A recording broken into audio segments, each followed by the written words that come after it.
ఇక్కడ వేదిక ముందున్న ఎంపీటీసీ మరియు వైఎస్ఆర్సీపీ వైఎస్ఆర్సీపీ కుటుంబ సభ్యులందరికీ పేరు పేరున హృదయపూర్వక నమస్కారాలు తెలియజేస్తున్నాను. ముఖ్యంగా ఈరోజు ఈ కార్యక్రమం నిన్న నవీన్ ఈశ్వరన్న గారితో మాట్లాడి ఫిక్స్ చేసినాం. కానీ నేను ఏదో అనివార్య కారణాల వల్ల నేను పర్సనల్ గా చాలా మందికి నేను ఫోన్ చేసి చెప్పలేకపోయాను. దానికి నేను చింతిస్తున్నాను. వాళ్ళకి నేను మనస్ఫూర్తిగా క్షమాపణ కోరుకున్నాను. ఎందుకంటే నా కర్తవ్యం ప్రతి ఒక్కరికి ఫోన్లు చేసి చెప్పడం, మరియు వాళ్ళు ఇతరులకు ఫోన్ చేసి చెప్పి అందరికీ పోగు చేసి ఇక్కడ ఈ ప్రోగ్రామ్ ఇంకా బాగా చేస్తా ఉంటారు. కానీ ఏదో ఒక ఫ్యామిలీలో ఎవరో చనిపోయినారు, దాంట్లో నేను ఉండి ఎవరికి చెప్పలేకపోయినాను. నేను ఫోన్ చేసి చెప్పేసినాను, మీరందరూ కొంచెం ఇన్ఫార్మ్ చేయండి అని. కాబట్టి నేను పర్సనల్ గా చెప్పలేకపోయినాను. ఇక ముందు తప్పకుండా ప్రతి ఒక్కరికి ఫోన్లు చేసి, ఒకవేళ నేను చేయలేకపోయినా కానీ ఒకరిని మేము నామినేట్ చేసుకుని పెట్టుకుందాం. మేమందరూ కలిసి కూర్చొని వారు అందరికీ ఫోన్లు చేసి ఇన్ఫార్మ్ చేస్తారు. ఇంకా రాబో రోజుల్లో పార్టీ కార్యకలాపాలు ఏవైనా ఉంది, ధర్నాలు, ప్రతి ఒక్క పని ఉన్నా కానీ పార్టీది తప్పకుండా అందరికీ ఇన్ఫార్మ్ చేసి వచ్చే రోజుల్లో పార్టీ కార్యక్రమాలు బాగా చేస్తామని, చేసుకుంటామని మరియు మీకందరికీ నేను తెలియజేసుకుంటున్నాను. మీకందరికీ తెలుసు, తెలుగుదేశం ప్రభుత్వం కూటమి ఏర్పడిన తర్వాత ప్రభుత్వం ఈ రాష్ట్రంలో అరాచకాలు, హత్యాకాండ, దౌర్జన్యాలు చాలా ఎక్కువైపోయినాయి. దానిలో భాగంగా కదిరి నియోజకవర్గం కల్పుల మండలంలో పెరిగిపల్లిలో మన చిన్న కృష్ణారెడ్డి అన్నకు దాడి జరిగింది. అదే కాకుండా మన సోషల్ మీడియా కన్వీనర్ అంజద్ అన్న పైన కూడా దాడి జరిగింది. మొదటిసారిగా ఎలక్షన్ తర్వాత మన నాయకులు జగన్మోహన్ రెడ్డి సార్ పులివెందులకు వచ్చినప్పుడు నేను పోవడం జరిగింది. దాని ముందే ఈ రెండు దాడులకు రిలేటెడ్ ఏవైతే వీడియోస్ ఉన్నాయో మరియు ఫొటోస్ ఉన్నాయో నేను పంపడం జరిగింది. మళ్ళీ నేను పులివెందులకు పోయిన తర్వాత సార్ అడిగినారు ఏం జరిగింది, ఏమంటే ఇదంతా చూపించడం జరిగింది. దానికి గాను ఆయన స్పందించి తప్పకుండా వైఎస్ఆర్సీపీ పార్టీ తరఫున వాళ్లకు సహాయం చేస్తాం, అండగా నిలబడదామని వాళ్ళు ఆ రోజు చెప్పినారు. ఆయన ఆ రోజున చెప్పిన విధంగా 50,000 ఆర్థిక సహాయం మన పార్టీ ఈరోజు 2 చెక్కులు వాళ్లకు అందజేస్తా ఉంది. అదే కాకుండా ఏవేవే గొడవలు జరిగినాయో, ఎక్కడెక్కడ దాడికి దిగినారో వాళ్ళకు తప్పకుండా వాళ్ళ అన్ని డీటెయిల్స్ మేము తప్పకుండా పార్టీకి పంపుతాం. అక్కడి నుంచి వారికి ఏ సహాయం అందజేయాలో అవన్నీ దానికి కానీ మేమంతా తోడ్పడతామని,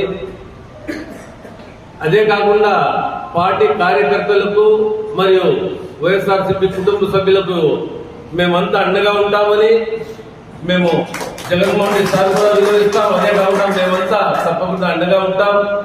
మీకు ఆపద వచ్చినా, ఏ కష్టం వచ్చినా మాలో మీరు ఫోన్ చేయండి. మీ దగ్గర మా అందరి నంబర్లు ఉన్నాయి. మేమందరూ తప్పకుండా మీకు అండగా నిలబడతాం. అది ఆర్థికంగా కానీ మీకు వేరే విధంగా కానీ మేము ఎల్లప్పుడూ మీకు అండగా ఉంటామని మేము భరోసా ఇస్తున్నాం. మీకందరికీ తెలుసు, ఈ నెల 24వ తేదీ ఢిల్లీలో ధర్నా జరిగింది. దానికి గాను నేను, వజ్రభాస్కర్ రెడ్డి అన్న, పూల శ్రీనివాస రెడ్డి అన్న, చంద్రబాష అందరూ మేము ఆ ధర్నాకు మేము పోయినాం.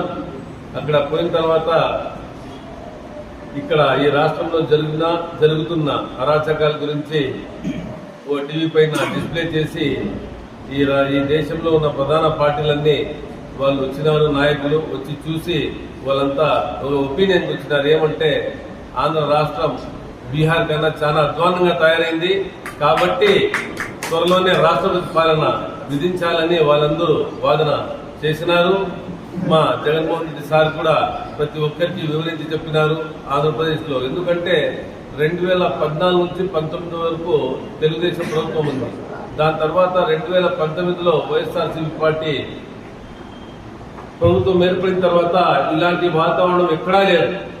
5 సంవత్సరాలు చాలా పీస్ఫుల్ గా, ఎందుకంటే ఎలక్షన్ అనేది ఎలక్షన్ టైంలోనే, దాని తర్వాత ప్రజలందరూ మనోళ్ళే మన రాష్ట్ర ప్రజలు అందరూ బాగుండాలనే ఉద్దేశంతో ఏ రోజు ఎక్కడ ఏ గలాటా జరగలేదు. కానీ అదే 2024 వచ్చిన తర్వాత లేనిపోని అరాచకాలు, దౌర్జన్యాలు, హత్యాకాండాలు, ఫోన్లు చేసి భయపట్టించాము, ఏమేమో జరుగుతున్నాయి. ఇలాంటి వాతావరణం మేము 5 సంవత్సరాలు మా ప్రభుత్వంలో ఎప్పుడు జరగలేదు.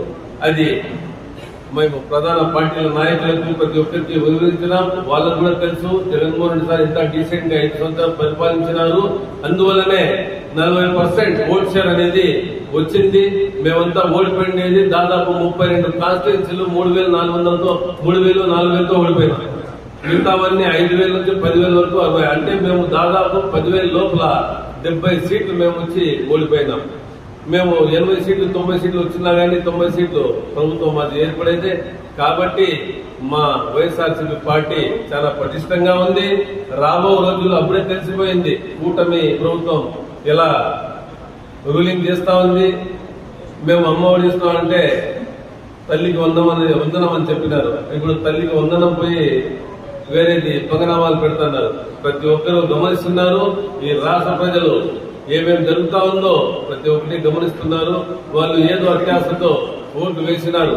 మనకు తల్లికి వందనం వస్తుంది, 1500 ఇంట్లో ఎంతమంది వస్తే 1500 చెప్పున వస్తుంది, అది ఇదని. కానీ ఏ ఒక్కటి రాలేదు.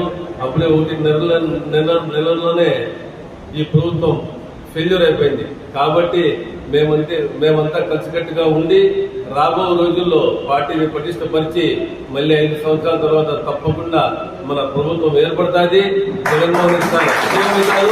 దాని తర్వాత మేము ఇంత పీస్ఫుల్ గా 5 సంవత్సరాలు ప్రభుత్వం నడుపుతామనేది ముందు ప్రతి ఒక్కరు చూస్తారు. కాబట్టి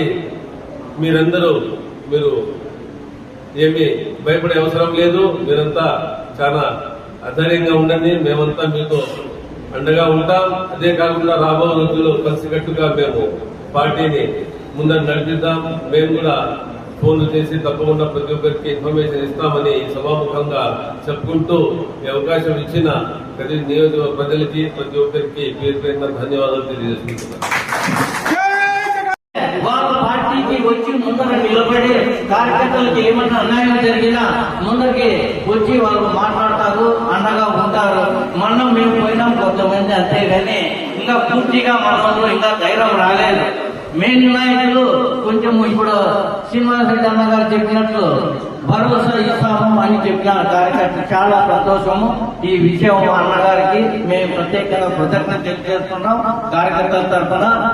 ఎందుకంటే ఇప్పుడు వాళ్ళు ఏదో మాటలు 6 నెలలు చూద్దాం 3 నెలలు చూద్దాం అని టీడీపీలు వచ్చినారు అనుకుంటే వాళ్ళు నెల తీరితేనే మన మీద దౌర్జన్యాలు అది ఇవి అన్ని చాలా చేసేసినారు.